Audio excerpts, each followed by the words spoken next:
வணக்கம். எந்த குற்றமும் இல்லாத நெஞ்சத்துல தான் அந்த இறைவன் இருப்பான். அந்த அருட்பெருஞ்ஜோதி ஆண்டவன். கள்ளமற்ற உள்ளத்துல, பொய் சொல்லாத உள்ளத்துல, எல்லா உயிரையும் தம் உயிர் பார்க்கக்கூடிய அந்த உள்ளத்துல தான் அந்த இறைவன் வருவானாம். அவன் அந்த அருட்பெருஞ்ஜோதி ஆண்டவன் எல்லா நிலையையும் பெருமானுக்கு காட்டிக் கொடுத்தானாம். "ஏறா நிலைமிசை ஏற்றி எண்தனக்கே ஆறாறு காட்டி அருட்பெருஞ்ஜோதி."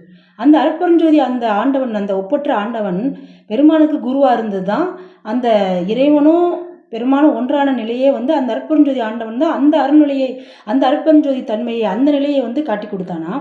அப்போ அவருடைய என் தந்தையை என் தனித்தாயின் போற்றுற அந்த உயிரை, உணர்வை, அறிவுல அறிவை அப்படின்னு சொல்லிட்டு பெருமான் ஞானசிரியை 16வது பாடலில் பாடியிருக்கிறார்.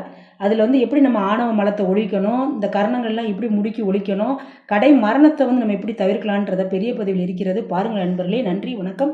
ராமலிங்க அவையம். அருட்பெருஞ்ஜோதி, அருட்பெருஞ்ஜோதி, தனிப்பெரும் கருணை, அருட்பெருஞ்ஜோதி.